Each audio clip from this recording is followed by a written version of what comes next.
बाहर के फील्ड से आके आयुर्वेद का इतना बढ़िया काम कर रहे हैं। जी सर, हेलो। रिकॉर्डिंग स्टार्ट है, कंटिन्यू। तो हाँ जी।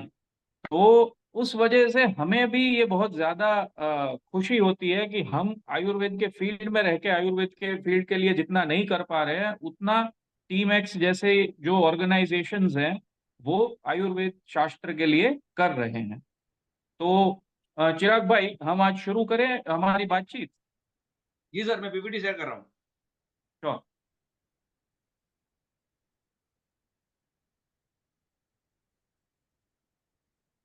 ग्रेट। तो आज हम मॉडर्न आयुर्वेदा के ऊपर थोड़ी सी बात करेंगे। नेक्स्ट। मॉडर्न डेफिनेशन क्या है? आयुर्वेद की प्राचीन डेफिनेशन तो है आयु और वेद। जो आयु का विज्ञान है उसको आयुर्वेद कहा जाता है। अब ये आयु क्या होती है? तो जन्म से मृत्यु पर्यंत जो भी हम कुछ करते हैं उसका समावेश जो है वो आयु के अंदर हो जाता है। पर मॉडर्न डेफिनेशन क्या है? मॉडर्न डेफिनेशन ये है कि आजकल हमारा जीवन जो है ना वो बहुत ही ज्यादा इंटरकनेक्टेड हो गया है। हम सब एक ग्लोबल विलेज के अंदर रह रहे हैं जहाँ पे हर चीज एक दूसरी चीज के साथ कनेक्टेड है। आज हम जो काम कर रहे हैं, पहले क्या होता था, लोग खेती करते थे तो उनको पता होता था ये बीज हम बो रहे हैं इसमें से ये उगेगा, इतने समय के अंदर उगेगा। जो भी जो काम करता था उसके पीछे क्या पर्पस है वो लोगों को पता होता था। पर आज ऐसी दुनिया में हम रह रहे हैं कि कोई अगर कोडिंग कर रहा है तो उसको ये नहीं पता है कि ये कौन सी दिशा में ये उपयोग में आने वाला है। अगर आप कुछ काम कर रहे हैं तो उसका लार्जर इम्पैक्ट क्या है वो हमें नहीं पता है। बहुत ही ज्यादा फ्रेगमेंटाइजेशन हो गया है। तो इस वजह से आयुर्वेद और भी ज्यादा इसके अंदर इंपॉर्टेंट हो जाता है। तो आज के जमाने के लिए आयुर्वेद की ये डेफिनेशन है कि जो समग्र रूप से आपकी आयु को नहीं पर आपके साथ साथ जुड़े हुए समाज की भी आयु को जो बढ़ा सकता है, जो आपके जीवन की एक क्वालिटी को बढ़ा सकता है। हमने एक लाइफ स्पैन तो बढ़ा दिया पर क्वालिटी ऑफ लाइफ जो है वो हम सबका खराब हो रहा है। तो उसके लिए आयुर्वेद आज के लिए बहुत ज्यादा उपयुक्त है। नेक्स्ट। अच्छा, अब WHO क्या कहता है? जब हमारा देश 47 में आजाद हुआ उसके बाद 48 में WHO यानी कि वर्ल्ड हेल्थ ऑर्गेनाइजेशन ने एक डेफिनेशन दी थी। स्वास्थ्य की डेफिनेशन, हेल्थ की डेफिनेशन। डेफिनेशन ये थी कि ऐसे एक पर्सन जो कि शारीरिक तौर पे, मानसिक तौर पे, सामाजिक तौर पे और आध्यात्मिक तौर पे अपने आप को वेल बीइंग यानी कि स्वस्थ है ऐसा फील करता है तो उसको स्वस्थ माना जाएगा। यानी कि हेल्थ की डेफिनेशन में ये चार पहलू बहुत ही ज्यादा इंपॉर्टेंट है। Physical health, mental health, social health and spiritual health. तो ये WHO ने दी हुई डेफिनेशन है। अब हम आगे की चर्चा करते हैं। नेक्स्ट।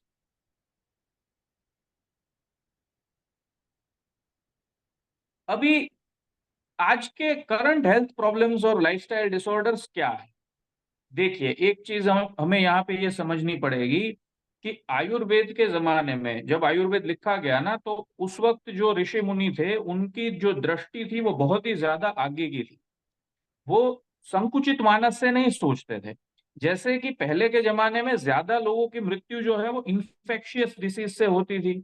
युद्ध बहुत होते थे तो युद्ध की वजह से मृत्यु होती थी। पर उसके बाद जमाना बदल गया। आज के जमाने में ज्यादा लोग ज्यादा खाने से मर रहे हैं, कम खाने से नहीं मर रहे हैं। आज के जमाने में ज्यादा लोग सुसाइड करके और रोड रोड ट्रैफिक एक्सीडेंट में मर रहे हैं, जबकि युद्ध में उतने लोग नहीं मर रहे हैं जितने लोग रोड ट्रैफिक एक्सीडेंट में एवरी ईयर मर जाते हैं। आज के जमाने में इन्फेक्शियस डिसीजेस से ज्यादा लाइफस्टाइल डिसऑर्डर्स जो है वो बहुत ज्यादा बढ़ गए हैं। तो इसका क्या किया जाए, ये आज के मेन करंट हेल्थ इश्यूज है। अब इसमें आयुर्वेद शास्त्र के अनुसार वायु, पित्त और कफ ये तीन बहुत ही इंपॉर्टेंट चीजें हैं। देखिए क्या होता है कि आयुर्वेद शास्त्र कहता है कि किसी की लाइन को काट के अपनी लाइन लंबी नहीं की जा सकती है, अपनी ये लाइन को खींच के आपको लंबा बनाना पड़ता है। यानी कि अपनी खुद की इम्यूनिटी पे, अपने लाइफस्टाइल पे, अपनी प्रकृति के ऊपर, अपना ओवरऑल एक स्ट्रक्चर को समझ के अगर कुछ किया जाए तो वो लॉन्ग लास्टिंग हेल्थ बेनिफिट्स देता है। तो जो वायु है, पित्त है और कफ है ये हमारे शरीर के तीन कॉन्स्टिट्यूएंट एनर्जीज होती है। वायु वो ऊर्जा है, जैसे कभी आप समझिए कि कोई बहुत ही ओवर एक्टिव लोग होते हैं, एकदम hyper active, full of energy type के लोग होते हैं, तो मान के चलिए कि वो वायु की प्रकृति के साथ ज्यादा जुड़े हुए हैं। अगर ये वायु बढ़ जाए तो क्या होगा, तो आप इतने हाइपर एक्टिव हो जाएंगे कि आप खुद पे कंट्रोल नहीं रख पाएंगे, आपका शरीर सूखने लगेगा क्योंकि आपका खुद पे भी ध्यान नहीं रहेगा। मतलब कि हर ऊर्जा, वायु, पित्त और कफ, ये तीनों ऊर्जाएं ऐसी हैं जो हमें, जब तक वो बैलेंस में रहती है तब तक हमें कुछ अच्छे गुण देती है। जब वो इम्बैलेंस हो जाती है तो चीजें बिगड़ना शुरू हो जाए। जैसे पित्त है, वो आपको वर्कोहॉलिक बना के रखता है, बहुत ही शार्प मैनेजमेंट की एक क्वालिटी देता है आपके अंदर, एक लीडरशिप क्वालिटी, एक अच्छे ऑरेटर की क्वालिटी आ जाती है, शार्प इंटेलेक्चुअल कैपेसिटी आ जाती है, किसी को कुछ कह के काम करवाना हो तो वो आप आराम से कर सकते हैं, डाइजेशन ठीक रहेगा, आपका बॉडी स्ट्रक्चर जो है वो मिडल जोन में रहेगा। पर वही पित्त अगर बढ़ जाए तो आज के जमाने में हम सुनते हैं सबको ही एसिडिटी है, कोई ऐसा पेशेंट नहीं हमें मिलता जिसके हेयरफॉल ना हो रहा हो, कोई ऐसा हमें फीमेल पेशेंट नहीं मिलता जिनका हार्मोनल इम्बेलेंस का इश्यू ना हो। तो ये चीजें पित्त से होती है। लास्टली जो है वो कफ है।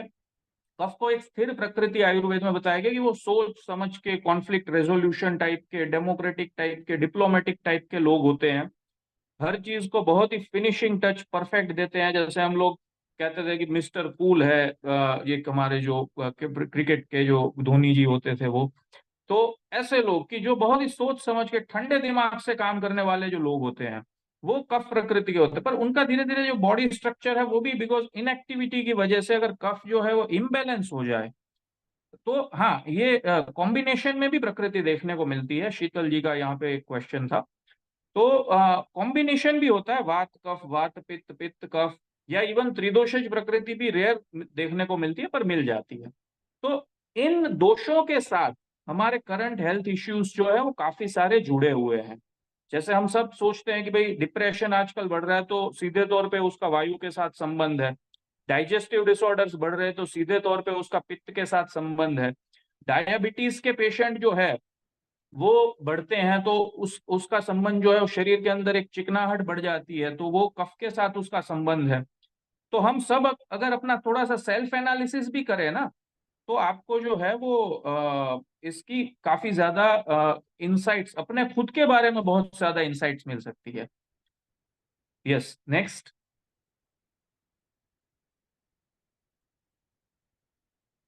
अच्छा, ये बड़ा ही कॉमन, बड़ा ही सबसे ज्यादा पूछा जाने वाला, आजकल हमारी प्रैक्टिस के अंदर हर दूसरा पेशेंट ये क्वेश्चन पूछ लेता है कि सर जी, हार्ट प्रॉब्लम्स क्यों बढ़ रहे हैं। दो तीन जो है ना वो बड़ी डरावनी बातें बताऊंगा, फिर इसमें पॉजिटिव भी बताएंगे। देखिए, हर हर जो रेस या हर देश के लोगों में कुछ स्पेसिफिक तरह की बीमारियां हमें देखने को मिलती है। जैसे कि अगर हम यूरोप या अमेरिका की बात करें तो वहाँ पे कैंसर का प्रमाण बहुत ज्यादा है। अगर हम अफ्रीका की बात करें तो अफ्रीका के लोगों के अंदर जो हिमेटोलॉजिकल डिसऑर्डर, जो खून से जुड़े हुए जो डिसऑर्डर्स हैं, वो काफी ज्यादा देखने को मिलते हैं। गाउट या जो गठिया जो होता है वो अफ्रीका के लोगों में बहुत ज्यादा उसका जेनेटिक म्यूटेशन, जो लोगों के अंदर जेनेटिक डिसऑर्डर्स काफी ज्यादा देखने को मिलते हैं। वैसे ही इंडियंस की जो कोरोनरी आर्टरी, यानी जो हार्ट को ब्लड देने वाली जो खून की जो नली है, वो वर्ल्ड में सबसे ज्यादा संकरी या सबसे ज्यादा नैरो कोरोनरी आर्टरी इंडियंस में देखने को मिलती है। इसलिए Indians are at higher risk of disorders. दूसरा जो कारण है वो ये है कि हमारे सबके अंदर एक स्पेसिफिक जीन पाया जाता है जो 100 में से 5 इंडियंस को, ये याद रखने वाला फिगर है, 100 में से 5 इंडियंस को ये जो जीन है वो एक्यूट मायोपैथी का शिकार बनाता है। एक्यूट मायोपैथी का मतलब होता है जो सडन हार्ट अटैक आता है। आजकल उसकी रिपोर्टिंग भी बहुत ज्यादा हो रही है तो लोगों को लगता है कि अचानक से ये रोग बढ़ गया, पर अगर आप किसी कार्डियोलॉजिस्ट को पूछेंगे तो वो बताएंगे कि नंबर ऑफ कार्डियक पेशेंट उतने ही है, प्रोफाइल चेंज हो गया। पहले ओल्ड पेशेंट में हमें कार्डियो प्रॉब्लम देखने को मिलती थी और अभी हमें देखने को मिल रही है यंगर पेशेंट्स के अंदर। आप पूछ रहे हैं कि इसका कारण क्या है, कारण जो है वो सबसे बड़ा कारण तो लाइफस्टाइल है हम सबका। जो दिन प्रतिदिन सिर्फ डिटीरियोरेट होता जा रहा है। जैसे इंडियंस का जो लाइफ स्पैन है वो एक एक एवरेज लाइफ स्पैन इंडिया में 72 ईयर्स का है।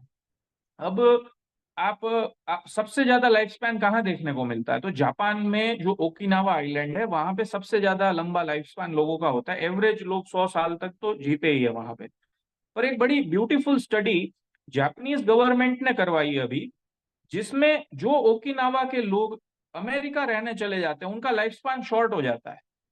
वाई? बिकॉज उनका खान पान थोड़ा बदल गया, उनका सेडेंटरी लाइफस्टाइल हो गया, उनका जो है वो तनाव का लेवल बढ़ गया, उनका जो सोशल कनेक्ट था लोगों के साथ वो कम हो गया। तो ये सारी जो चीजें हैं वो भी आपके हार्ट पे बहुत ही गंभीर तरह के स्ट्रेसेस डालती है, जो हार्ट अटैक का एक बहुत ही इंपॉर्टेंट कारण होता है।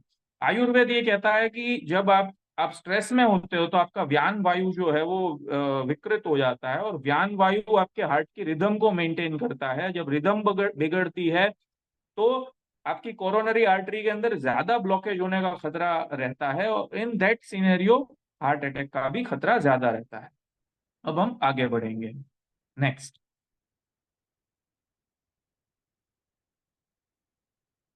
पतले लोगों की जनाली जी जनरली वायु की प्रकृति होती है, पर पतले होना नेचुरली जो है वो वायु से होता है। रोग ऐसे बहुत सारे हैं जो आपको पतला रख सकते हैं, या आपका मेटाबॉलिज्म रेट अगर बहुत ज्यादा हाई है तो उसकी वजह से भी शरीर जो है वो थोड़ा सा नैरो या हमें लीन बॉडी देखने को मिलती है। ठीक है, अब ये प्रश्न है कि कैंसर प्रॉब्लम्स क्यों बढ़ रही है? जैसे अभी मैंने थोड़ी देर पहले मैंने खुद बताया कि यूरोप और अमेरिका में कैंसर के केसेस ज्यादा होते हैं। वो मैंने बताया कि जो परसेंटेज की पॉपुलेशन की परसेंटेज के वाइज, यानी अगर 100 लोग यूरोप के अंदर या नॉर्थ अमेरिका के अंदर रह रहे हैं तो उसमें से 5 से 10 लोग ऐसे निकलेंगे जिनको कैंसर निकलेगा। तो पॉपुलेशन की परसेंटेज वाइज नॉर्थ अमेरिका और यूरोप में कैंसर के पेशेंट ज्यादा होते हैं, पर बिकॉज इंडिया की पॉपुलेशन बहुत ज्यादा है और यहाँ पे धीरे धीरे चीजें डिटीरियोरेट हो रही है, उसकी वजह से आज इंडिया, पिछले ही महीने की बात है कि नंबर ऑफ कैंसर पेशेंट्स में वर्ल्ड में सबसे ज्यादा कैंसर पेशेंट्स आज इंडिया में है। It's a grim fact, it's a very sad fact कि जो देश आयुर्वेद आयुर्वेद का जो जनक है, जो देश, उस देश में आज विश्व में सबसे ज्यादा कैंसर पेशेंट्स हैं, विश्व में सबसे ज्यादा डायबिटीज के पेशेंट्स हैं, वर्ल्ड में सबसे ज्यादा कोलेस्ट्रॉल के पेशेंट्स भी इंडिया में हैं। तो ये हाँ बिल्कुल, जैसे टीम एक्स के एक सदस्य बता रहे हैं कि केमिकल युक्त जो खेती है उसका बहुत बड़ा उसके अंदर कारण है ये। दूसरा एक बड़ा अजीब सा कारण है जो आप जानते हैं कि आजकल हम जो पानी पी रहे हैं ना, एक बड़ी भयानक सी रिपोर्ट है। आप टाइम्स ऑफ इंडिया की ये रिपोर्ट सर्च कर सकते हैं, ये ऑनलाइन अवेलेबल है। अहमदाबाद के ग्राउंड वाटर में यूरेनियम मिला। यूरेनियम जिसमें से एटम बॉम्ब बनता है। पानी इतना डीप से पानी खींच रहे हैं कि जो जो अर्थ का मेंटल है वहां से यूरेनियम लीक होता है, और वो यूरेनियम पंजाब में बठिंडा और अहमदाबाद के पानी के अंदर मिला है। बिल्कुल, ये जो सीएमडी का जो बता रहे हैं उसके बारे में हम आगे बिल्कुल बताएंगे। नेक्स्ट स्लाइड पे जाएंगे। ठीक है, अब पानी खराब हो गया, फूड खराब हो गया, लाइफस्टाइल तो बिल्कुल खराब चल ही रहा था।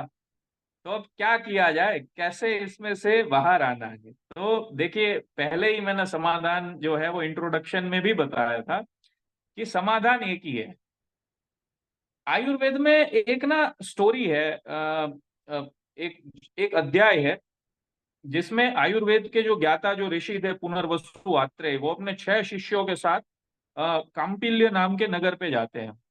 अब ये काम्पिल्य जो नगर था वो गंगा नदी के किनारे पे हुआ करता था। आज का जो प्रेजेंट डे उत्तर प्रदेश है, ये वहां पे होता था काम्पिल्य नगर। काम्पिल्य नगर खत्म हो गया था क्योंकि वहां कोई बीमारी फैल गई थी। तो ये बीमारी जब फैल गई थी, उसका कारण उन्होंने ये बताया कि यहाँ पे जनपदोपध्वंस हुआ, यहाँ का पानी, हवा, ये सब दूषित हो गया है, उसकी वजह से यहाँ पे इतने लोगों की मृत्यु हुई है। तो ये बताया गया कि इसका रास्ता क्या है, यहाँ पे लोगों को कैसे बचाया जाए। तब पुनर्वसु आत्रेय जनपदोपध्वंस अध्याय में कहते हैं कि जहां पे जनपदोपध्वंस हुआ हो ना, वहां पे जो चीजें उगती है वो वहां पे लागू नहीं हो पाती। इसलिए बाहर से या जहां से भी श्रेष्ठ उत्तम गुणवत्ता की औषधियां जब प्राप्त होती है, उसको लाके आप लोगों को दीजिए, जिसके चलते ये ठीक किया जा सकता है। उसके जरिए लोगों का व्याधि क्षमत्व यानी इम्यूनिटी बढ़ाई जा सकती है। जब इम्यूनिटी बढ़ती है तो सत्व बढ़ता है, सत्व जब बढ़ता है, अच्छा पानी पिएंगे तो आपका मन भी शुद्ध होता है, साफ होता है। इस तरह से इसको कंट्रोल किया जा सकता है। अब ये कहने में बड़ा इजी है कि औषधियां लाओ, खाओ, ये सब करो, पर ये प्रैक्टिकली कैसे करें, तो ये भी हम आगे समझेंगे। Next slide. बिल्कुल बिल्कुल बिल्कुल, चिराग जी हमारे ये सजेस्ट कर रहे हैं कि इतने बढ़िया क्वालिटी हम लोग यहाँ पे बना रहे हैं कि दो supplements are sufficient to get you to the next level of your performance।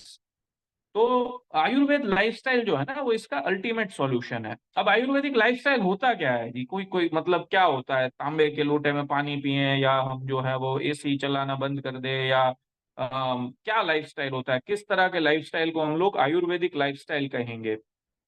देखिए, आयुर्वेद का जो लाइफस्टाइल है ना, वो हमेशा बैलेंस पे निर्भर है।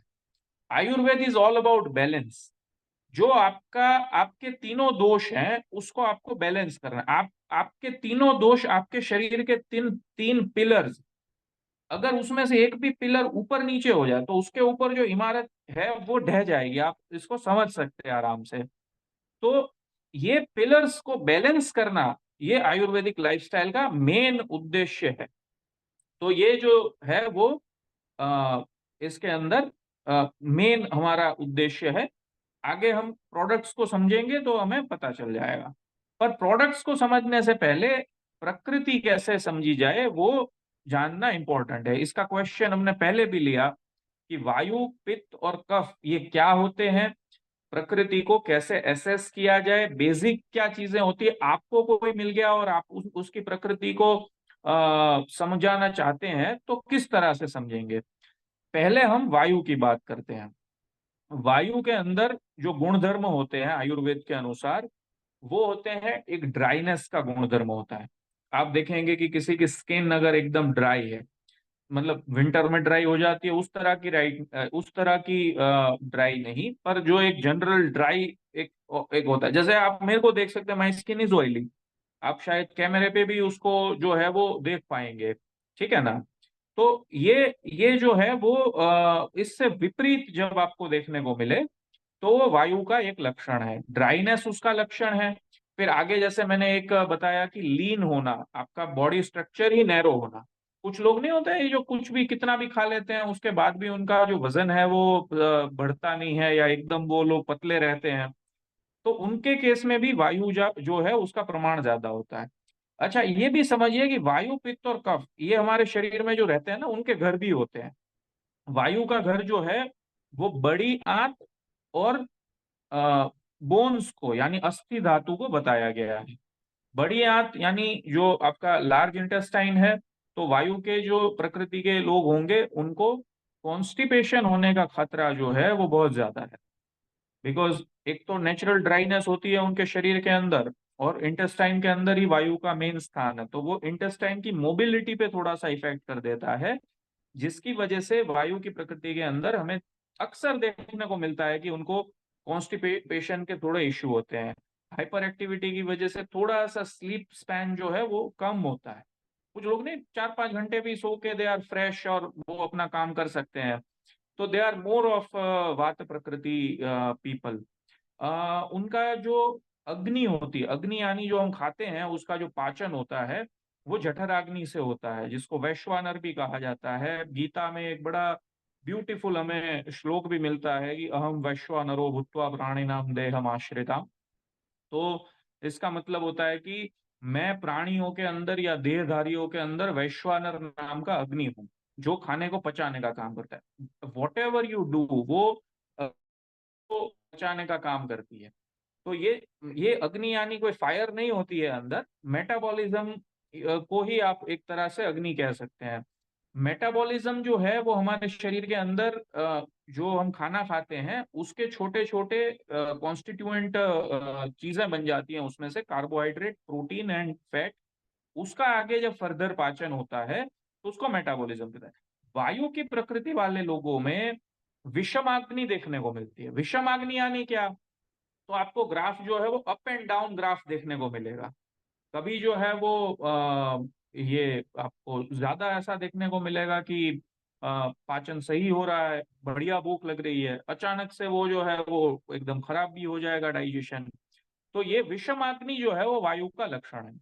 यहाँ पे एक क्वेश्चन ये भी आ रहा है कि अगर ये वायु की प्रकृति वालों को जैसे कॉन्स्टिपेशन है या क्या कुछ भी है तो क्या करना है। तो जो बेसिक प्रिंसिपल मैं आपको दे देता हूँ कि बेसिक प्रिंसिपल ये है कि जो गुण जिस प्रकृति में ज्यादा है उससे उल्टा जब आप करेंगे ना तो उससे आपको उसमें आराम मिलेगा। जैसे कि ड्राइनेस अगर है तो जो गाय का घी है वो ड्राई का बिल्कुल ऑपोजिट हुआ, या ऑयल जो है वो ड्राई का बिल्कुल ऑपोजिट गुणधर्म यानी स्निग्ध गुण वाली चीजें हो गई। तो आप गाय का घी 2 चम्मच जो है वो कंज्यूम कर सकते हैं दूध के साथ, चाहे तो आप रात को सोने से पहले ले लीजिए, या इवन एरंड तेल जो है वो काफी लोग ले लेते हैं। काफी लोग जो है उनको हम लोग जैसे जो स्किन कॉन्शियस वगैरह जो लोग होते हैं उनको हम लोग कहते हैं कि भाई आप आलमंड जो ऑयल है उसका भी प्रयोग कर सकते हैं।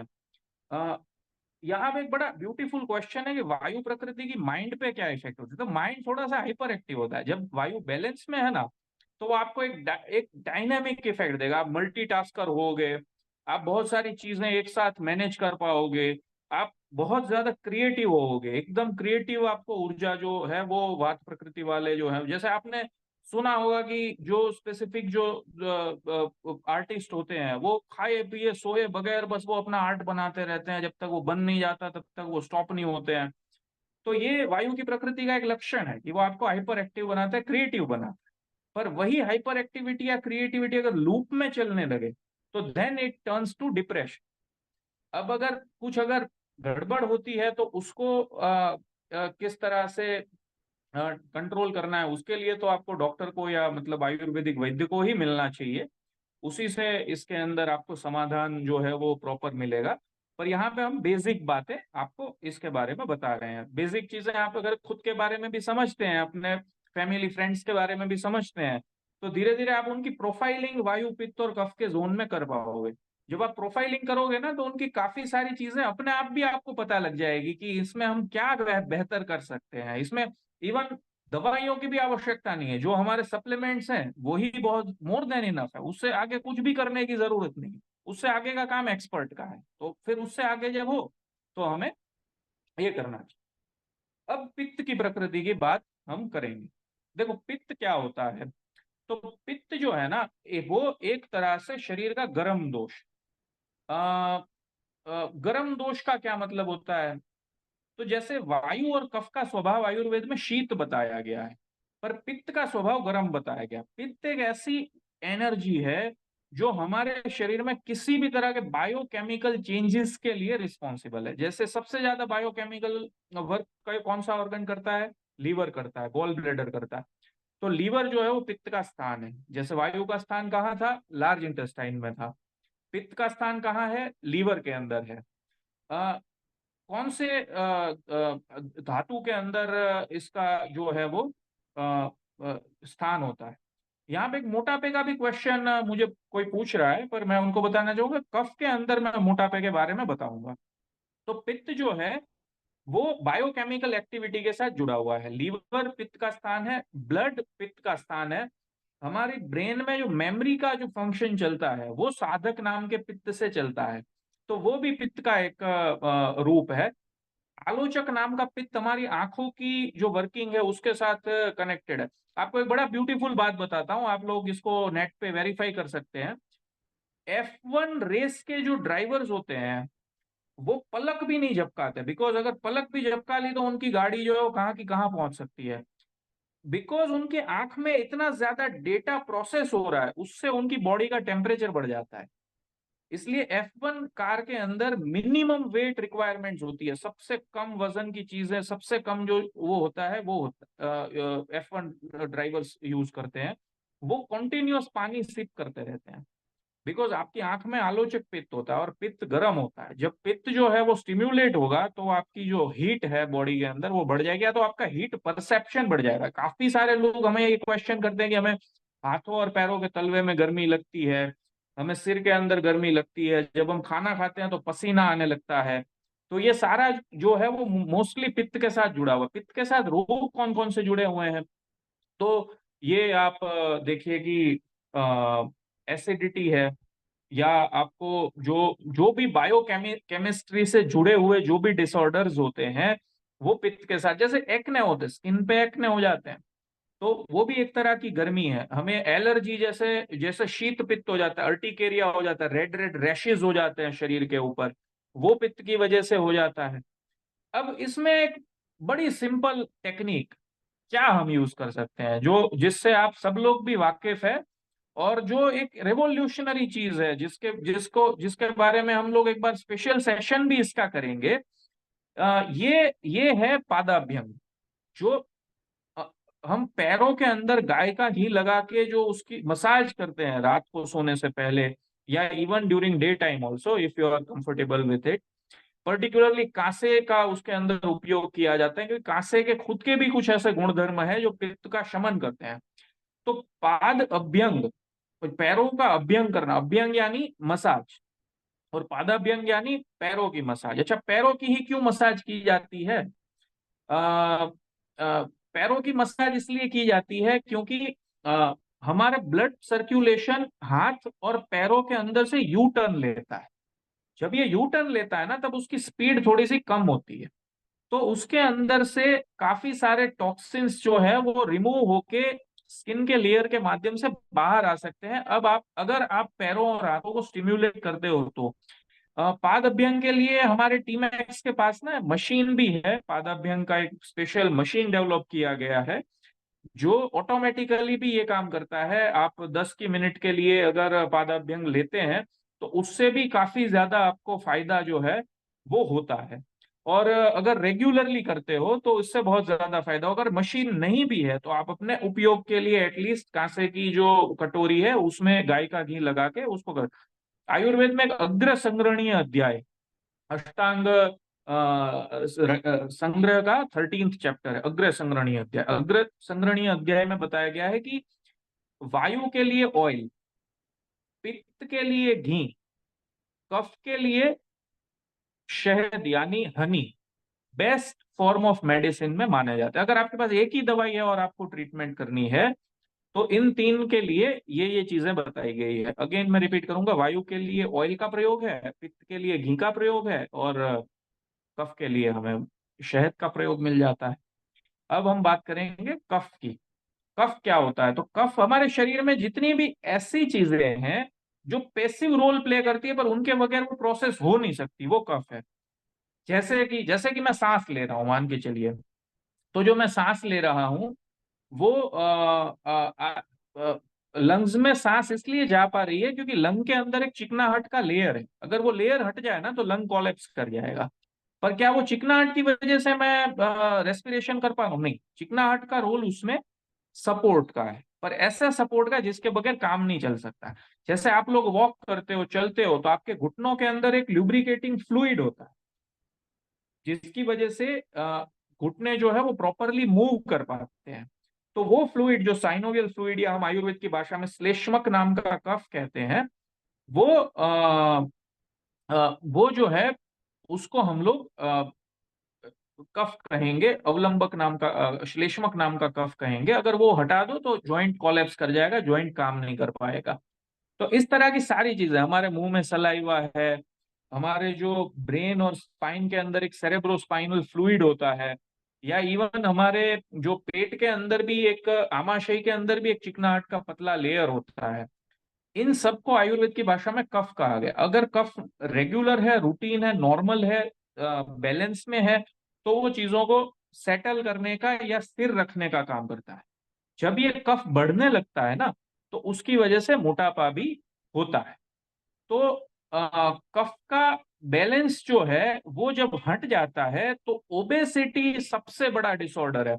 अच्छा, कफ के क्या क्या गुण है? जैसे हमने वायु के गुण डिस्कस किए थे, उसमें हमने ड्राइनेस बताई थी, उसमें हमने मोबिलिटी बताई थी, उसके अंदर हमने बताया था कि हाइपर एक्टिविटी।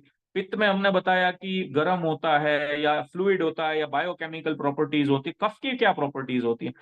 कफ की एक बहुत ही इंपॉर्टेंट जो प्रॉपर्टी है वो होती है उसकी चिकनाहट। ठीक है ना?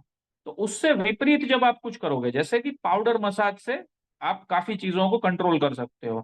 त्रिफला पाउडर की आप एक मसाज कर सकते हो। त्रिफला पाउडर को आप तिल के तेल में मिक्स कर लो, और जो आपकी आपकी जो हेयर फॉलिकल्स हैं उससे विपरीत दिशा में आप उसका अभियंग करिए, मतलब यानी उसका उसका मसाज करिए, तो उससे भी आपका आपका जो कफ है वो कंट्रोल में आता है। आजकल बच्चे बहुत ही ज्यादा मीठी चीजें खाते हैं, जैसे कि कोल्ड ड्रिंक्स, सॉफ्ट ड्रिंक्स वगैरह बहुत ज्यादा मात्रा में कंज्यूम करते हैं। इवन जो जो तथाकथित हेल्थ ड्रिंक्स, जो अभी तो सरकार ने हेल्थ ड्रिंक्स लिखने के ऊपर प्रतिबंध डाल दिया, पर बॉर्नविटा या ऐसी चीजें जो लोग लेते हैं, तो उससे भी जो है वो बहुत ज्यादा मात्रा में मीठा जाने की वजह से भी कफ दोष जो है वो बढ़ जाता है। तो ये कफ की बात है। अब हम इससे आगे बढ़ेंगे और कुछ हम लोग रेमेडीज के बारे में भी बताएंगे। ठीक है, तो ये कुछ सप्लीमेंट्स के बारे में। वैसे सप्लीमेंट शब्द भी मैं यहाँ पे यूज करने में मैं थोड़ा सा हिचक रहा हूँ, क्योंकि ये बेसिक ये रसायन औषधियां हैं। देखिए, अगर आप रसायन का कॉन्सेप्ट समझिए। अच्छा विजय जी, आपका क्वेश्चन ले लेते हैं। प्रकृति चेंज नहीं हो सकती, पर प्रकृति बैलेंस हो सकती है। आपकी प्रकृति जो है वो सेम रहती है, पर प्रकृति के जो आपके जो यूनिक ट्रेड्स हैं उसको आप अगर बैलेंस कर सकते हो तो उससे चीजें जो है वो आप अच्छे से टैकल कर सकते हो। स्पेसिफिकली कैसे करना चाहिए वो भी मैं आगे आपको बताऊंगा। जैसे यहाँ पे सप्लीमेंट्स में हम लोग पहली चीज देख रहे हैं, त्रिफला। रसायन वो होता है जो कोई भी ले सकता है, कितने भी लंबे समय के लिए ले सकता है। जैसे आयुर्वेद क्या कहता है कि दो तरह की चीजें हमारे शरीर में जाती है, आहार और औषधि। अब शरीर को तो नहीं पता क्या आहार है क्या औषधि है, तो जो चीज ज्यादा क्वांटिटी में रेगुलर बेस में आती है उसको शरीर आहार के तौर पे कंसीडर करता है। उसका डाइजेशन या उसका मेटाबॉलिज्म का जो पाथवे है वो उस तरह से होता है। औषधि जो है वो कम मात्रा में ली जाती है और वो बहुत ज्यादा फास्ट इफेक्ट करती है। तो वो अगर आप बहुत लंबे समय तक औषधि भी लेते रहोगे ना, तो शरीर उसको आहार कंसीडर करना शुरू कर देगा और उसके अच्छे गुणों का लाभ आपको नहीं मिले। इसीलिए हम लोग देखते हैं कि कुछ लोग डायबिटीज की दवाई खा रहे हैं अभी, फिर कुछ साल के बाद वो दवाई इफेक्ट करना ही बंद कर देती है। रेगुलर ले रहे हैं उसके बाद भी इफेक्ट करना बंद कर देती है। क्यों ऐसा होता है? क्योंकि शरीर जो है वो उस दवाई को उसके बाद आहार के तौर पे कंसिडर करने लगा। तो रसायन ऐसी दवाइयां होती हैं जो कितने भी लंबे समय तक ली जा सकती है विदाउट स्टॉपिंग इट, और जो शरीर के इनर मैकेनिज्म को इंप्रूव करती है, जो हमारा रिपेयरिंग का मैकेनिज्म होता है शरीर का, उसको इंप्रूव करती है, उसको रसायन कहते हैं। त्रिफला के क्या क्या फायदे हैं? त्रिफला के अंदर फायदे हैं। त्रिफला आंखों के लिए बहुत अच्छा होता है। त्रिफला डाइजेशन और मेटाबॉलिज्म के लिए बहुत अच्छा होता है।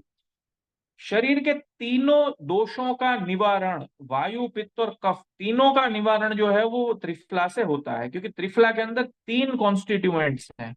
आप देखिए कि हाँ बिल्कुल, आप भगीरथ जी, आप वायु पित्त कफ तीनों को कंट्रोल रखने के लिए त्रिफला का सेवन कर सकते हैं। त्रिफला के अंदर जो हरड़ है वो त्रिदोषज है, आंवला भी त्रिदोषज है, बेहड़ा जो है वो स्पेसिफिकली कफ के ऊपर बहुत ज्यादा इफेक्टिव है। आंवला जो है वो स्पेसिफिकली अगर त्रिदोष में भी बताएं तो पित्त के ऊपर ज्यादा इफेक्टिव है आंवला। हरड़ जो है वो वायु का समाधान कर देती है, वो एक अनुलोमक औषधि है, यानी वो पेट को बहुत ही एकदम अच्छे तरीके से क्लीन करती है। तो त्रिफला हमारा पहला सप्लीमेंट है। त्रिफला आप किसी को भी बेझिझक, बिल्कुल आप डरे बगैर उसको रेकमेंड कर सकते हो। दूसरी चीज है नॉनी जूस। अब ये नॉनी जूस क्या है? ये क्या आयुर्वेद में नॉनी जूस का कोई रेफरेंस मिलता है? तो देखिए, आयुर्वेद के ग्रंथों के अंदर नोनी का उल्लेख जो है वो बहुत लेट मिलता है।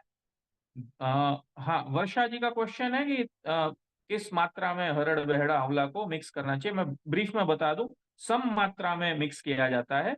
ये जो 1 2 और 4 वाला जो है ना, वो रेफरेंस इस तरह का है कि जो हरड़ का फल है वो बड़ा होता है, तो बड़े फल के दो छोटे छोटे फल के आकार जितना बेड़े का फल होता है, और आंवला उससे छोटा होता है, इसलिए 4 आंवला लग जाता है। तो इस तरह से ये रेफरेंस आएगा कि एक पार्ट, 2 पार्ट और 3 पार्ट, 4 पार्ट, उस तरह से मिक्स होता है। पर जो शास्त्र में रेफरेंस मिलता है वो सम मात्रा का रेफरेंस मिलता है। अगर आप पाउडर करके मिक्स कर रहे हो तो सम मात्रा में मिक्स करो, वो सफिशियंट है त्रिफला को। वरना अच्छी बात यह है कि हम ऑलरेडी एक परफेक्ट प्रोडक्ट बना के दे रहे हैं, बिकॉज हमारा सोर्सिंग जो है वो परफेक्ट है। हम लोग ऑर्गेनिकली ग्रोन चीजें यूज करते हैं। आजकल आंवले में भी बहुत दवाइयां छिड़की जाती है, बिकॉज आंवला एक बहुत ही एक बड़ी कॉमोडिटी बन गया है। च्यवनप्राश हर कंपनी बना रही है, क्वालिटी कोई नहीं दे रहा, बट आलू का स्टार्च डालते हैं च्यवनप्राश के अंदर काफी कंपनी वाले। तो उसमें अगर आप एक क्वालिटी की गारंटी चाहते हैं तो बेहतर है कि, because this is not that expensive a product, आप उसको डायरेक्ट भी कर सकते हैं यूज। अच्छा, नोनी जो है वो पैसिफिक आइलैंड्स के ऊपर लोग यूज करते थे। फ्रेंच पोलिनेशिया के अंदर ताहिती नाम का एक देश है ऑस्ट्रेलिया के नॉर्थ में, वहां पे भी बहुत ज्यादा इसका प्रयोग नोनी का होता था। आपको शायद बहुत आश्चर्य होगा, पर हमारा जो पड़ोसी देश जो बर्मा है, वहां पे नोनी की करी खाई जाती है, यानी नोनी का एक ग्रेवी बनाया जाता है और उसमें लोग खाना खाते हैं। तो नोनी का प्रयोग जब वहां पे नेटिव पॉपुलेशंस की स्टडी की गई तो ये पता लगा कि उनके अंदर रोग बहुत कम होते थे। जबकि वो मलेरिया बेल्ट में वो जगहें आती थी, लोगों को बहुत मलेरिया होता था, पर जो लोग नोनी का उपयोग रेगुलर बेस पे करते थे ना, उनको इन्फ्लेमेशन यानी कोई सूजन से जुड़े हुए रोग नहीं होते थे। जैसे गठियावा हो जाता है, घिसाव होने की वजह से हमें ऑस्टियो आर्थराइटिस हो जाती है, या कुछ मेटाबॉलिक डिसऑर्डर्स जो होते थे, पर्टिकुलरली कैंसर के, जो कैंसर का तो बहुत ही कम प्रमाण आज भी साउथ ईस्ट एशिया में, वर्ल्ड के सबसे कम पेशेंट्स कैंसर के साउथ ईस्ट एशिया में और ईस्ट एशिया में है, जहां पे नोनी का प्रयोग सबसे ज्यादा होता है। तो नोनी की जो एंटी कैंसर प्रॉपर्टी है वो बहुत ही इफेक्ट। और अच्छा, और ये जो मैं आपको बता रहा हूं ना, ये ये इस ह्यूमन ट्रायल्स जिस पे हुई है, ऐसे मैं आपको उपयोग बता रहा हूं। आप नेशनल इंस्टीट्यूट्स ऑफ हेल्थ की वेबसाइट पे जाके नोनी जूस के जो ट्रायल्स हुए हैं उसके रिसर्च पेपर अपने आप भी पढ़ सकते हैं। ये कोई प्रमोशन नहीं है, because I am a doctor and I am an independent doctor, not directly related to the Teemax. तो मैं आपको एकदम ऑथेंटिक एक थर्ड पार्टी वो दे सकता हूँ वर्डिक्ट की, जो प्रोडक्ट बन रही है नॉनी जूस आपके टीमैक्स के अंदर, वो बहुत ही बेहतर प्रोडक्ट बन रहा है। और उसके ऊपर ह्यूमन ट्रायल्स, क्लिनिकल ट्रायल्स हुए हैं। क्लिनिकल ट्रायल्स के अंदर एंटी इन्फ्लामेटरी प्रॉपर्टीज, उसकी anti fever properties, anti cancer properties जो है वो बहुत ही ज्यादा मात्रा में उसके अंदर पाई गई है। तो वो एक जबरदस्त प्रोडक्ट है, आप बिल्कुल उसको बेझिझक आप यूज कर सकते हैं। जैसे त्रिफला को यूज किया जा सकता है वैसे नोनी यूज।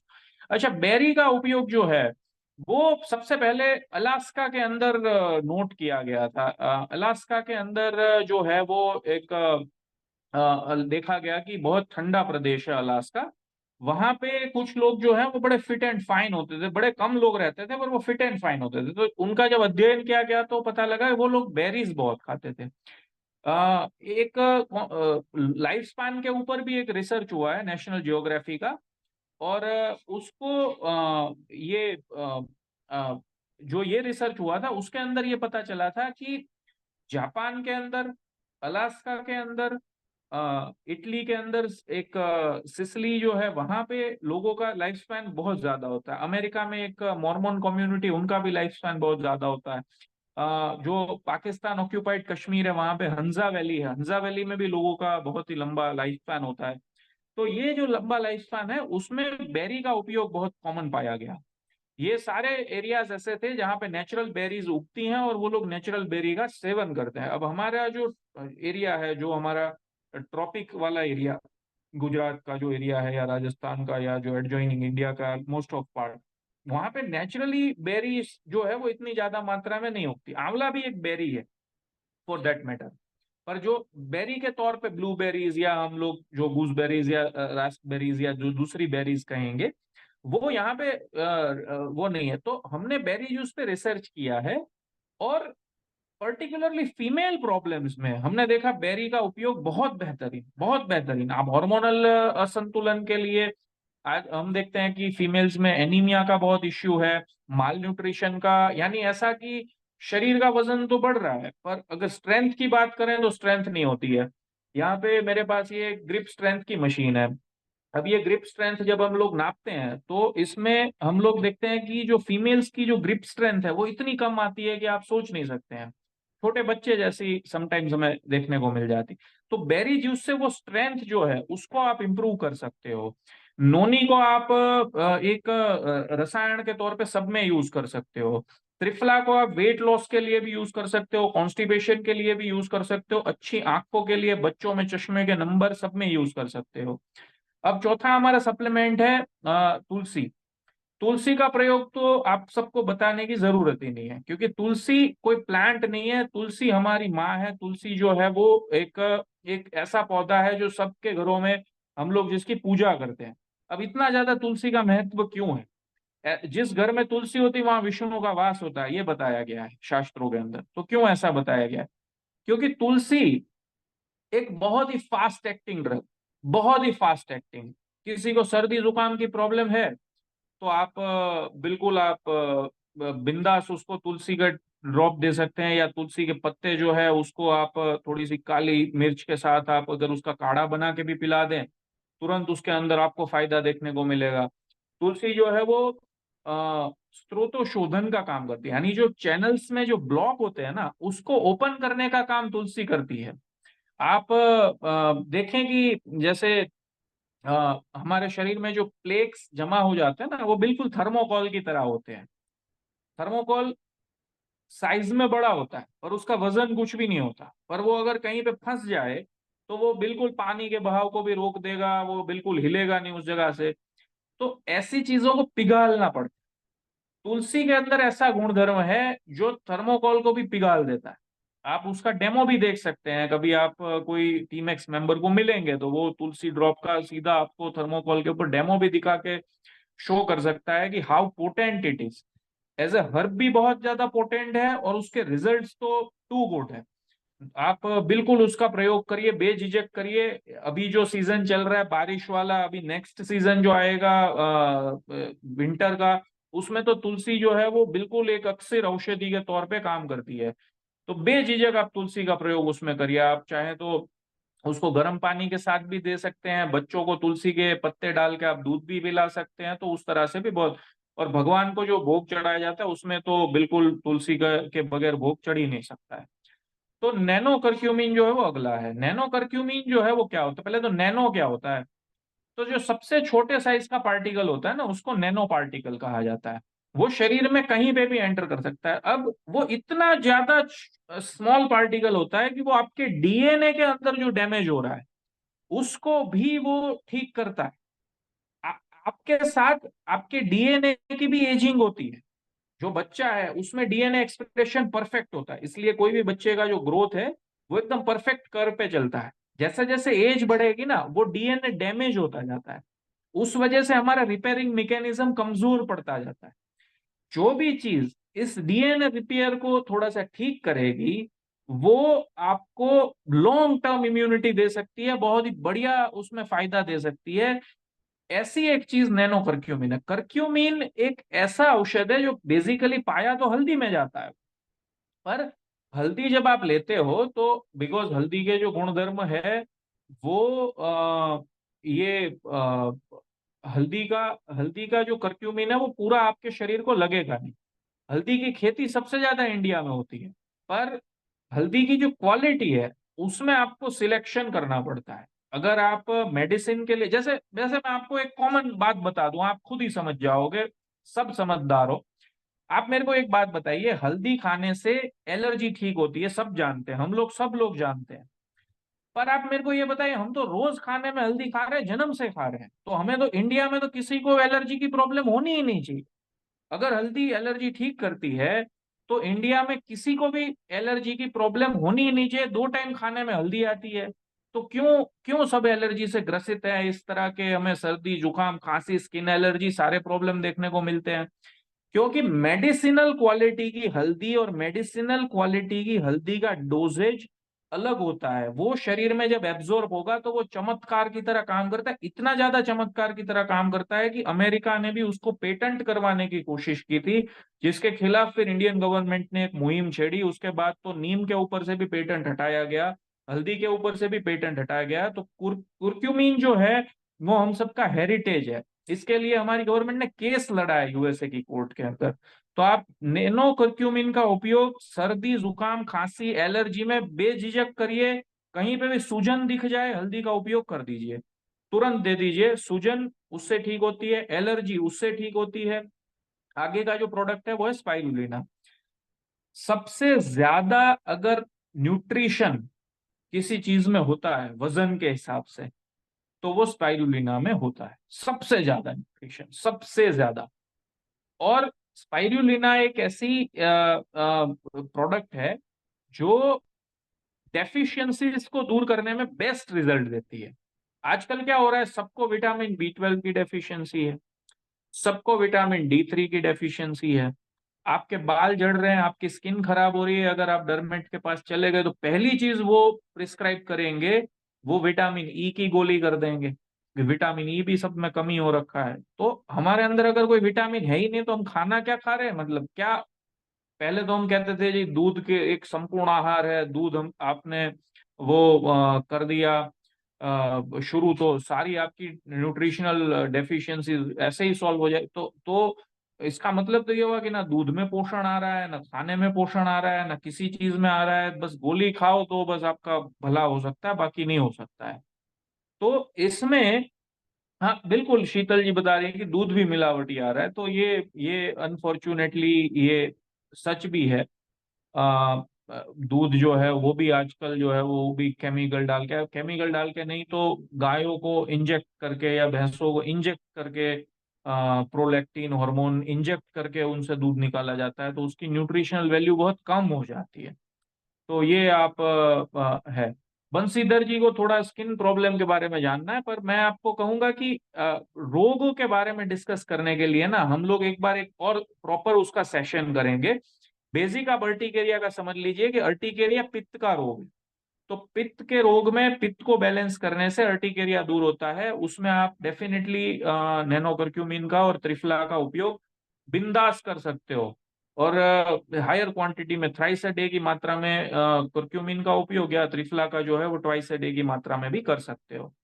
स्पिरुलिना जो है वो आप समझिए कि जैसे मोरिंगा होता है, इंडियन सोर्सेज में मोरिंगा का उपयोग बहुत ज्यादा माल न्यूट्रिशन के लिए, विटामिन डेफिशिएंसी के लिए होता है। वैसे स्पिरुलिना का उपयोग आप हर तरह की न्यूट्रिशनल डेफिशिएंसी में कर सकते हैं। मोरिंगा के तो अपने फायदे है ही, वो तो हमारा आयुर्वेद में हेरिटेज है ही, पर प्लस स्पिरुलिना भी उसके अंदर उतना ही उपयोगी है जितना कि एनी अदर थिंग। तो वो एक फुल पैकेज है अपने आप में। अब आगे की जो चीज है ना वो बड़ी यूजफुल है, अर्जुन गन। हमने आगे बात की कि हार्ट प्रॉब्लम बढ़ रहे हैं, इंडियंस की जो आर्टरी है वो नैरो होती है, फिर मैंने बताया कि एक ऐसा जीन है जो 100 में से 5 इंडियंस को एक्यूट मायोपैथी दे देता है। तो ये तो सारी भयंकर बातें हो गई, अब इसमें से छुटकारा कैसे प्राप्त किया जाए। तो इसका रास्ता है अर्जुन। देखिए, दवाइयां दो तरह की होती है, एक होती प्रिवेंटिव, एक होती क्योरेटिव। क्योरेटिव मेडिसिन वो होती है जैसे हार्ट अटैक आ ही गया उसके बाद आप खून पतला करने की गोली ले रहे हो, हार्ट की रिदम को ठीक रखने की गोली ले रहे हो। तो वो तो आपकी क्यूरेटिव मेडिसिन हो गई कि भाई चलो रोग हुआ है तो उसके क्योर के लिए जो भी आप कर सकते हो वो आप करते रहो। रोग हो ही ना उसके लिए, तो हार्ट के मसल्स स्पेशलाइज्ड मसल ग्रुप के मसल होते हैं। हार्ट के मसल एक साथ स्क्वीज करते हैं, एक साथ फूलते हैं। जैसे हम अगर 15-20 बार अगर डंबल उठा देना तो हमारे बाइसेप्स के अंदर दर्द होने लगेगा, पर हार्ट 5 लीटर ब्लड को कंटिन्यूअस घुमाता रहता है शरीर के अंदर। हार्ट के मसल जन्म से मृत्यु पर्यंत कभी भी थकते नहीं है। क्यों नहीं थकते? क्योंकि वो स्पेशलाइज्ड मसल ग्रुप के मसल होते हैं। अब उन मसल्स की प्रोटेक्शन के लिए एक ही दवाई है, वो है अर्जुन। आज तक कार्डियो प्रोटेक्टिव रेंज में किसी भी दूसरी दवाई की खोज नहीं की जा सकी है। There is only one solution which is terminal या अर्जुना, या तो अर्जुन, जिसका जो घन सत्व है वो आपके लिए बेस्ट है। नोनी मैंने पहले भी बताया था कि सारे रोगों में यूजफुल है, तो नोनी का उपयोग भी आप जो है वो अर्जुन गन के साथ कर सकते हो। और तीसरा जो है वो त्रिफला, तो एनीवेज रसायन औषधि है ही। पर अर्जुन मेन फोकस हार्ट, जहां पे आप हार्ट शब्द सुन ले वहां बिंदास उसको एकदम निर्भय होकर आप अर्जुन का प्रयोग कर दीजिए।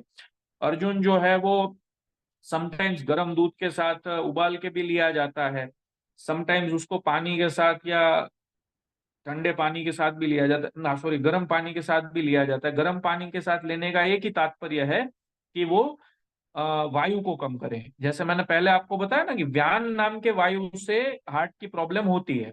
तो वायु का विपरीत गुण धर्म क्या हुआ, मैंने बताया वायु और कफ ठंडे दोष होते हैं, तो विपरीत क्या हुआ, विपरीत हुआ गर्म। तो गर्म पानी या गर्म दूध के साथ अगर आप सेवन करते हैं अर्जुन गन का, बहुत बढ़िया रिजल्ट, बेहतरीन रिजल्ट आपको जो है वो उसके अंदर देखने को मिलेगा। अच्छा, अब आगे का प्रोडक्ट, ये इसके बारे में पहले भी बात हुई। जैसे मैंने आपको जो मैं पानी का बता रहा था कि अहमदाबाद के पानी में, बठिंडा के पानी में थोड़ा सा यूरेनियम की मात्रा पाई गई, ऐसा टाइम्स ऑफ इंडिया ने 2-3 साल पहले रिपोर्ट किया था। अब जो प्रोडक्ट है वो है सीएमडी। अब ये सीएमडी क्या होता है, सीएमडी में क्या ऐसी चीजें पड़ती है, तो आप समझिए कि आयुर्वेद में क्षारों का उल्लेख, क्षार यानी सॉल्ट्स। आज की जो पूरी मॉडर्न एलोपैथी है ना वो सॉल्ट्स पे ही चलती है। पैरासीटामोल या कोई भी तरह का एंटीबायोटिक, ये सब मेडिकल भाषा में उसको सॉल्ट से ही कहा जाता है। सॉल्ट यानी ऐसी चीज जो इमिडिएटली पानी में घुल जाए और उसका जो एब्जॉर्प्शन है वो पानी के साथ उसको लेने पर शरीर में एकदम से फास्ट एब्जॉर्प्शन उसका हो जाए, ऐसी चीजों को सॉल्ट या क्षार कहा जाता है। आयुर्वेद में अपामार्ग नाम की एक औषधि है, उसका क्षार। सर्जिका नाम की एक औषधि है, उसका क्षार। यव यानी जो जव बोलते हैं ना हम लोग, बार्ली जिसको कहते हैं, उसको यवक क्षार, उसमें से यव का क्षार बनता है। तो वो यवक क्षार जो है उसका उल्लेख बहुत बहुत बार मिलता है। किस तरह से उसका उल्लेख मिलता है, तो आप अच्छा, आप सीएमडी के बगैर पानी नहीं पी रहे, बहुत अच्छी बात है। देखो सीएमडी जो है ना वो अ, देखिए कोई प्रोडक्ट की हम लोग अभी बुराई नहीं करेंगे, पर मार्केट में ऐसे वाटर प्यूरिफायर्स अवेलेबल है, ऐसे आयनाइजर्स अवेलेबल है जिनकी कीमत लाखों में है। और दावा ये है कि अल्कलाइन या एसिडिक या किसी भी जो एक एक पूरा स्पेक्ट्रम है पानी का, उसमें से स्पेसिफिक स्पेक्ट्रम में आप सेट करके वो पानी पी सकते हैं। अल्कलाइन वाटर पीने की सलाह जो है वो मैं श्री श्री के साथ काम करता था तो वो भी देते थे। तो मैं कहूंगा कि अगर आप सीएमडी ड्रॉप रखते हैं ना, तो वो क्या हो जाएगा कि आप अपने आप से भी अ, एक अल्कलाइन वाटर कहीं पे भी आप जा रहे हो वहां पे बना के पी सकते हो। अल्कलाइन वाटर पीने से फायदा क्या होता है, चलो ये फायदे पे हम लोग आते हैं। हमारे बॉडी में अलग अलग एरिया का पीएच अलग अलग होता है। जैसे जैसे हमारा स्टमक है तो उसके अंदर अगर एसिड की मात्रा एक लेवल से ज्यादा बढ़ जाती है ना, तो वहां पे तुरंत ही बैक्टीरिया का ग्रोथ होना शुरू हो जाता है। पर्टिकुलरली हेलिकोबैक्टर पाइलोरी नाम का एक बैक्टीरिया है जो पेप्टिक अल्सर का और स्टमक के कैंसर का कारण बनता है।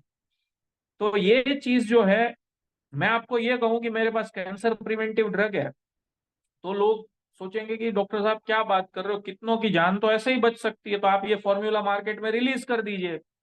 तो चलो आज हमने ये फॉर्मूला रिलीज कर दिया कि ये अपामार क्षार है, यवक क्षार है, सर्जी का क्षार है। इसके जो हमने ड्रॉप बनाए हैं वो ड्रॉप जो है वो अगर आप पानी में मिला के लेते हो, बेहतरीन रिजल्ट, बेस्ट चीज जो है वो। पूनम रावल जी का सवाल है अल्कलाइन वाटर रोज लेने से फायदा होता है नुकसान होता है, मैं कहूंगा कि नुकसान कोई नहीं है।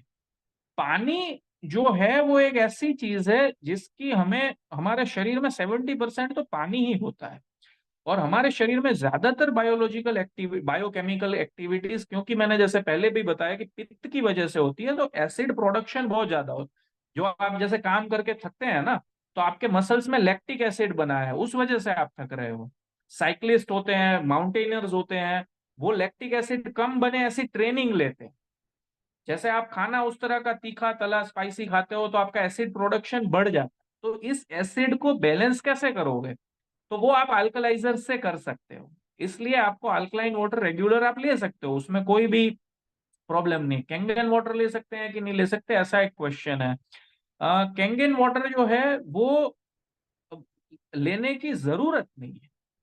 मतलब प्रोडक्ट के तौर पे वो बुरी चीज नहीं है, पर जब वही काम आप अगर किफायती दाम में कम उसमें कर सकते हो, तो उस तरह का एक्सपेंस मेरे हिसाब से तो अननेसेसरी, मेरे मेरे हिसाब से। फिर आगे तो जो कैंगन वाटर के प्रमोटर होते हैं वो तो बहुत तरह के बातें करते हैं, पर हम जो बात कर रहे हैं वो प्योरली आयुर्वेद के पर्सपेक्टिव से कर रहे हैं। आयुर्वेद में कहीं पे भी उसको उसका आयोनाइजेशन करने का या ऐसा कोई भी प्रयोग प्राणी के साथ बताया नहीं गया है। क्षार का प्रयोग आयुर्वेद में मिलता है, अपामार्क क्षार का उपयोग आयुर्वेद में मिलता है, यवक क्षार का प्रयोग भी आयुर्वेद में मिलता है, और जो हमारे सर्जी का क्षार का जो है उसका भी प्रयोग जो है वो आयुर्वेद में मिलता है। सर्जी का क्षार का पेन रिलीफ में बेहतरीन यूज है, बेहतरीन यूज है, मतलब इतना फास्ट उसकी रिलीफ का वो होता है कि जैसे आपने मसल रिलैक्सेंट गोली खाई और आपको दर्द में आराम मिलता है, वैसा ही आराम आपको सर्जी का क्षार के सेवन से मिलता है। गुजराती में साजी क्षार कहा जाता है उसको। Saji Kshar is a very good drug for any kind of pain, क्योंकि वो चैनल्स को ओपन कर देता है, तो दूसरी दवाइयों के ट्रांसपोर्टेशन को भी वो ठीक करता है। कोई पूछ रहा है कि हर्बल टी का प्रयोग किया जा सकता है सीएमडी के साथ। हाँ, किया जा सकता है। आप मैं कहूंगा कि दोनों के गुणों का लाभ लेने के लिए उस कंबाइन नहीं करें, थोड़ा सा अंतराल लेके आप लीजिए हर्बल टी को, हर्बल टी की तरह उसको प्रिपेयर करिए। और आप मटके का पानी बॉडी के लिए अच्छा होता है, हाँ बिल्कुल अच्छा होता है, मटके का पानी बॉडी के लिए अच्छा होता है। पर पानी की क्वालिटी ओवरऑल मटके में प्रॉब्लम नहीं आ रही है, प्रॉब्लम जो आ रही है वो पानी में आ रही है। ग्राउंड वाटर इतना ज्यादा डीप जा चुका है कि हैवी मेटल्स उसके अंदर आपने तो कभी महसूस नहीं, पर मैं ऐसे केसेस देखता हूँ जो हैवी मेटल का प्रोफाइल करवा के मेरे पास आते हैं, और हैवी मेटल के प्रोफाइल में लेड मिलता है, हमको सेलेनियम मिलता है, जो कि अर्थ के क्रस्ट में बहुत डीप होता है। वहां से लोग पानी निकाल के पी रहे हैं। अब वो चाहे आप मटके में पी लो, चाहे आप उसको प्यूरिफाई कर लो, बहुत बहुत मुश्किल देता है उसको। केमिकली ही प्रोसेस करना पड़ेगा, जिसके लिए जो आपके जो मिनरल ड्रॉप है वो काफी यूजफुल है। लास्ट जो हमें सप्लीमेंट इस लिस्ट में है वो है प्रोटीन पाउडर। अच्छा, प्रोटीन पाउडर क्या है? सबसे ज्यादा अंडर रेटेड अगर हमारे डाइट का कोई हिस्सा है वो प्रोटीन है। सारे लोग कार्बोहाइड्रेट की बात करते हैं, फैट की बात करते हैं, जी शरीर का वजन बढ़ गया, फैट की बात हो गई, डायबिटीज बढ़ गई, कार्बोहाइड्रेट की बात हो गई। प्रोटीन की बात कभी भी कोई करता ही नहीं है, बॉडी बिल्डर्स को छोड़ के प्रोटीन को कोई याद नहीं करता है, ठीक है ना।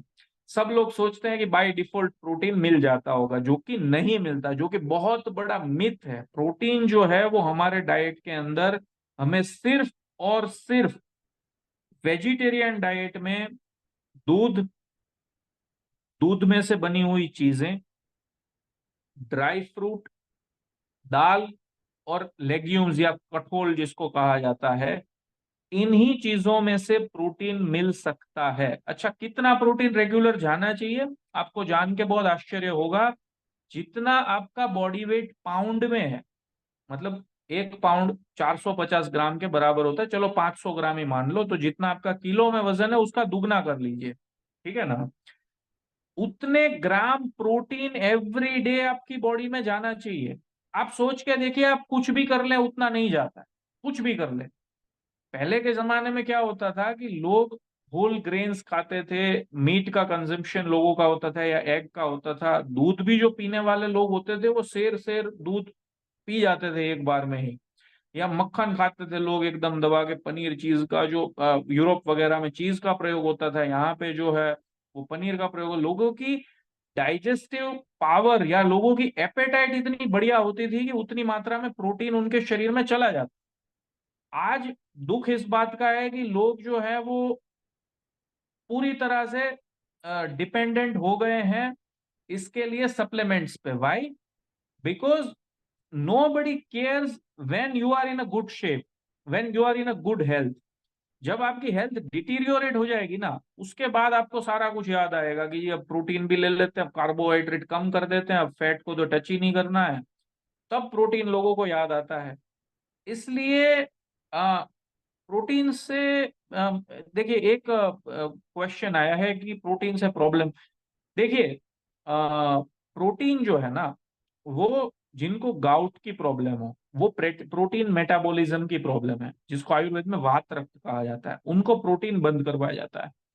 जिनको एक्सेसिव बढ़ा हुआ एक थायराइड का प्रॉब्लम है, यानी हाइपोथायरॉयडिज्म, जिसके लिए जनरली लोग थायरोनॉर्म वगैरह दवाइयां ले रहे होते हैं, उनके केस में भी प्रोटीन को कम करवाया जाता है या बंद करवाया जाता है। तो ये दो कॉन्ट्रा इंडिकेशन हमेशा याद रखिए, गाउट की प्रॉब्लम और थायराइड का अनकंट्रोल्ड थायराइड। अगर कंट्रोल में है तो प्रोटीन लिया जा सकता है।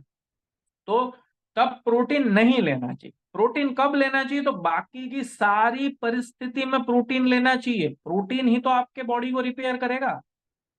बाल, स्किन, आपके इंटरनल ऑर्गन्स, आपका पूरा शरीर, हड्डी को छोड़ के पूरा शरीर जो है वो प्रोटीन के अंदर ही, प्रोटीन से ही बना हुआ है। तो उस वजह से आपको प्रोटीन का प्रयोग जो है वो करना चाहिए। कितनी मात्रा में करना चाहिए? तो जैसे कि मैंने आपको बताया कि जितना पाउंड में वजन है उतने ग्राम प्रोटीन एवरीडे बॉडी में जाना चाहिए। तो उसमें से काफी तो आपके आहार के माध्यम से भी जाता है, ड्राई फ्रूट के माध्यम से चला जाए।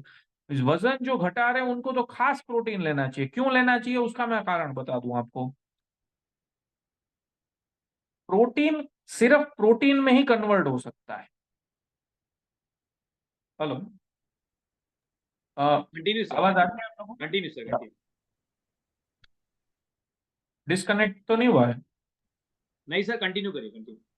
तो प्रोटीन का कन्वर्जन सिर्फ प्रोटीन में संभव है, जबकि जो कार्बोहाइड्रेट आप खा रहे हो उसमें जब थोड़ी सी कार्बोहाइड्रेट की मात्रा ज्यादा रहेगी तो उसका कन्वर्जन फैट में हो जाएगा, वो फैट के स्वरूप में स्टोर हो जाएगा। पर प्रोटीन का कन्वर्जन सिर्फ प्रोटीन में होगा।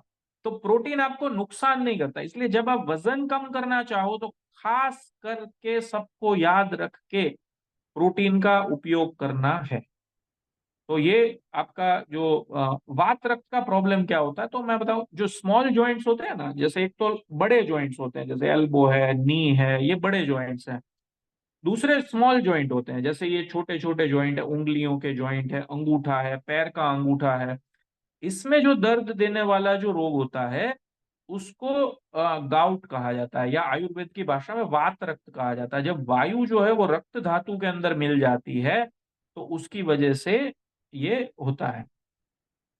इंस्टेंट प्रॉब्लम्स के लिए भी सॉल्यूशन होता है, पर उसमें थोड़ी सी एक्सपर्टाइज की रिक्वायरमेंट होती है।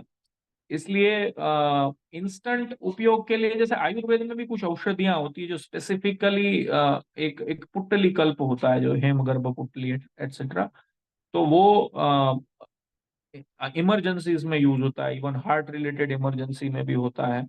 बट बेसिक जो सप्लीमेंट्स है उसमें मैं समझता हूँ कि जो टीम एक्स का जो प्रयास है सप्लीमेंट की रेंज को डेवलप करने का, वो बहुत अच्छा है। मतलब एटलीस्ट उन्होंने जो स्टैंडर्ड मेंटेन किया है वो ग्लोबल स्टैंडर्ड्स को मैच कर सकता है। यूरिक एसिड के प्रॉब्लम वालों को प्रोटीन लेना चाहिए? नहीं, नहीं लेना चाहिए, क्योंकि प्रोटीन के पाचन से ही यूरिक एसिड की उत्पत्ति होती है। तो आपका अगर प्रोटीन मेटाबॉलिज्म खराब होता है ना, तभी यूरिक एसिड का लेवल बढ़ता है। तो आप उसमें उसका प्रयोग ना करें। प्रोटीन के लिए स्पिरुलिना स्पिरुलिना ली जा सकती है। स्पिरुलिना क्या है ना, कि वो एक बहुत ही बैलेंस, कुदरत ने ही उसका उसका निर्माण इस तरह से किया है कि उसमें सब कुछ ही बैलेंस्ड है। उसमें मिनरल्स हैं, उसमें विटामिन हैं, उसमें प्रोटीन की भी मात्रा है, उसमें क्लोरोफिल है। क्लोरोफिल एक ऐसा द्रव्य होता है जो वनस्पतियों को कलर देता है ग्रीन। कभी एक आपको थोड़ा सा बताऊं कि हम लोग स्पिरुलिना लेते हैं ना, उसके बाद यूरिन का जो यूरिन की जो स्मेल है वो बहुत ही ज्यादा एकदम खराब स्मेल हो जाती है। वाई? बिकॉज वो काफी सारे मेटाबॉलिक वेस्ट को यूरिन के माध्यम से निकाल देता है। स्पिरुलिना लेने का सही तरीका क्या है? तो जो कोई भी सप्लीमेंट आप जब ले रहे हैं तो उसको मॉर्निंग के टाइम में लीजिए, जिससे कि उसको डाइजेस्ट होने के लिए टाइम मिले, प्रॉपर एक समय मिले उसको, शरीर के अंदर उसको एब्जॉर्ब होने के लिए समय मिले। आपने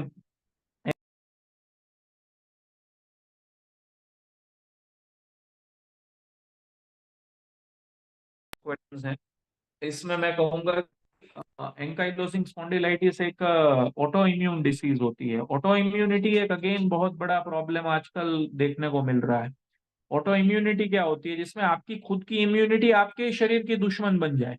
एंकाइलोजिंग स्पॉन्डिलाइटिस में आपकी इम्यूनिटी के ही सेल आपकी जो स्पाइनल कोड के बीच में जो गद्दियां हैं वर्टिब्रल कॉलम के बीच में, उसको खत्म कर देना शुरू कर देती है। तो उसकी वजह से जो है वो आ, ये दिक्कत आती है। इंस्टेंट एंगर का सॉल्यूशन कोई पूछ रहा है। एंगर एक का क्षणिक आवेग होता है, उसको दूर करने का सबसे इजी तरीका है कि 10 बार गहरी सांस ली जाए। ठीक है ना? तो ये सबसे ज्यादा इजी तरीका है। अगर वो मोमेंट चला गया तो फिर गुस्सा भी कंट्रोल आ जाता है, पर जब गुस्सा आता है तब सांस लेना याद नहीं रहता है लोगों को। ये सबसे बड़ी प्रॉब्लम है। ठीक है। तो यहाँ पे हम इसको कंक्लूड कर सकते हैं चिराग भाई। जी sir, thank you very much sir. और यस। जैसा कि आपने सर एक-एक चीज़ को डेप्थ में शेयर किया है ना सर, एक-एक चीज़ को, आई थिंक हम जी जी सारे नेटवर्कर को, टीवेक्शियंस को इतनी गहराई जी में जी। जाने की आदत नहीं है इतना नॉलेज की। लेकिन आपने काफ़ी हम्म। गहराई में सर हम सबको समझाया, तो आज काफ़ी कुछ नॉलेज मिला होगा हम सभी टीवेक्शियन को। क्या मैं सही चिराग बोल रहा भाई, हूँ टीवेक्शियंस? यस चिराग और नो? भाई, हेलो। Yes sir. एक एक लास्ट क्वेश्चन था, ऑस्टियोपोरोसिस के बारे में किसी ने किया, उसमें मेथी का उपयोग करिए। मेथी भिगो के सुबह लीजिए। ऑस्टियोपोरोसिस ग्रेजुअली ही होता है। जितनी और आपकी सप्लीमेंट उम्र है सर, सप्लीमेंट कौन से दिए सकते आप बता सकते हैं हमारे साथ में? देखिए, सप्लीमेंट के अंदर जो भी कैल्शियम के लिए यूजफुल है ना, वो ऑस्टियोपोरोसिस में फायदा करेगा। हमारी बिल्कुल कैल्शियम फायदा टैबलेट्स है करेगा। Sir already. बिल्कुल फायदा करेगा आपको, मतलब उसको लेते ही रहना है, क्योंकि ऑस्टियोपोरोसिस एक रात में डेवलप नहीं होता। ओवर द टाइम डेवलप होता है। मेनोपॉज के बाद लेडीज में बहुत बढ़ जाता है, मेल में भी एक आफ्टर सर्टेन एज ऑस्टियोपोरोसिस का इफेक्ट होता ही होता है। तो कैल्शियम सप्लीमेंट्स ऑस्टियोपोरोसिस में खास लेने चाहिए, और ऐसे कैल्शियम सप्लीमेंट लेने चाहिए जो शरीर नेचुरली एब्जॉर्ब कर पाए। ठीक है ना? तो आयुर्वेदिक सप्लीमेंट्स ऐसे होते हैं जो प्रकृति में से ही लिए गए हैं ना, तो हमारा शरीर भी प्रकृति का हिस्सा होने की वजह से वो अंदर एब्जॉर्ब जल्दी हो जाते हैं। ठीक है बिल्कुल ना? सही। सर वो आपकी आपको। आपकी बातों से एक चीज़ मैं सभी टीमेक्शियंस को शेयर करना चाहूँगा। सर ने एक बहुत गज़ब की बात करी थी रसायन की जब बात करी तब। जो दवाइयाँ होती है ना सर, वो हम्म। और हमारे जो आयुर्वेद के अंदर की जो दवाइयाँ हैं, उसे हम दवाइयाँ नहीं कहते सर। हाँ, आयुर्वेद के अंदर बिल्कुल जो-जो बिल्कुल। चीज़ें हैं ना, वो दवाइयाँ नहीं है। वो एक प्रकार के ऐसे रसायन हैं जो हमारे शरीर को ज़रूरी है, जो चाहिए ही चाहिए एक प्रकार से। तो ये गज़ब का बिल्कुल सर आपका बिल्कुल। पॉइंट था, बस वो पॉइंट को रिपीट कर दी सर एक बार खाली कि क्या है आयुर्वेदा और क्या है बाकी सब चीज़ें? लास्ट जी में। जी। देखिए, आयुर्वेद एक शाश्वत ज्ञान है। जब इंसान नहीं था ना, इंसान की प्रजाति की उत्पत्ति भी नहीं हुई थी, जब हाथी को कोई प्रॉब्लम होती है ना, तो वो नदी के आसपास जो क्षार वाली मिट्टी है ना, वो खाना शुरू कर देता है। जब बिल्ली को कब्ज हो जाती है ना, तो बिल्ली घास खाना शुरू कर देती है। जब पहाड़ पे हिमालय के अंदर बंदर को कमजोरी आ जाती है ना, तो वो पत्थरों की दरारों में से शिलाजीत खा के निकाल के खाना शुरू कर देता है। तो मनुष्यों को तो छोड़ दीजिए, पशुओं को भी पता है कि खुद के स्वास्थ्य के लिए क्या करना है। हम इतना डिस्कनेक्ट हो चुके हैं प्रकृति से कि हम ये बेसिक रहस्य भूल चुके हैं। तो हमारे और आपके जैसे लोगों का इस कर्तव्य है, जो इस शास्त्र को पढ़े हैं, जो इस शास्त्र के बारे में जानते हैं और इसको फैलाना चाहते हैं, कि आपको ये लोगों तक इसलिए नहीं पहुंचाना है कि आपका ये व्यवसाय है।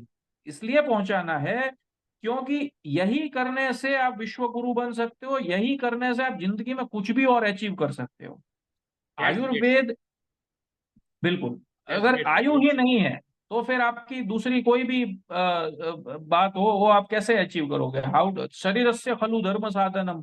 शरीर ही एक ड्यूटी करने का साधन है। आपकी ड्यूटी कोई भी हो, वो तभी आप कर पाओगे जब आपका शरीर साथ देगा। हुँ। तो दूसरी चीजें तो तब उपयोग में आती है जब रोग हो जाते हैं। आयुर्वेद रोग होने ही नहीं देता है, ये सबसे बड़ा फर्क क्या है। बात है सर, क्या बात है! यही यही सबसे बड़ा इसका गुण है आयुर्वेद का। और यस। मुझे पक्का विश्वास है कि आने वाले टाइम में आपके साथ है ना एक क्वेश्चन आंसर का एक अलग सेशन करना पड़ेगा, क्या क्योंकि बात। आपके पास जो ग्रंथ पड़ा है ना दिमाग के अंदर, उसको सवाल पूछ के ही बाहर निकाला जा सकता है। ये तो मुझे समझ में आ गया। तो थैंक अरे you very sure much sir. Sure sure, any thank time. You very much any sir, time. TVS इतनी परिवार की ओर से मैंने इतनी आपका। एंगेजिंग ऑडियंस पहले कभी नहीं देखी चिराग भाई, इतनी जी। Engaging audience. मेरी एक नजर कंटिन्यूस स्क्रीन पे है, लोगों ने इतने क्वेश्चंस पूछे, इतना सुंदर वो किया। कि राइट मजा ही आ गया, बिल्कुल मजा आ गया। Right sir, right sir. So thank you very much sir. आपका बहुत-बहुत जी शुक्रिया। आपने आयुर्वेदा का नॉलेज इतने गहराई से हमको देने का कोशिश किया। और इन फ्यूचर जी। में सर पादाभ्यंग को लेके मुझे पता है कि आपके पास बहुत कुछ नॉलेज है। फ्यूचर में एक्सक्लूसिव ऑन द पादाभ्यंग हम लोग वेबिनार करने जा रहे हैं। बहुत जल्द हम लोग उसके ऊपर बात करेंगे गहराई से, क्योंकि बिल्कुल काफ़ी करेंगे, सारे लोगों को बिल्कुल ये करेंगे। सवाल है, पादाभ्यंगा, टॉक्सिन ये सब वर्ड के साथ काफ़ी सारे लोगों को कुछ सवाल है। तो मैं उनको आपके और साथ ज़रूर सॉल्व एक बार करेंगे। अलग से हम लोग इंटरव्यू टाइप का सेशन करेंगे और लोगों के साथ आम का नॉलेज शेयरिंग कॉन्सेप्ट होगी। बताएंगे, जो शरीर के अंदर टॉक्सिन्स उत्पन्न होते हैं, आम विष उत्पन्न होता है, उसके बारे में बताएंगे, और पादाभ्यंग से कैसे उसको जीता जा सकता है क्या बात है! वो थैंक यू सर। बताएंगे हम उस थैंक सेशन यू वेरी में। Much sir. नमस्कार। Thank you very much. जय हिंद ऑल ऑफ यू। जय हिंद जी ऑल द जी। लीडर्स। Thank you very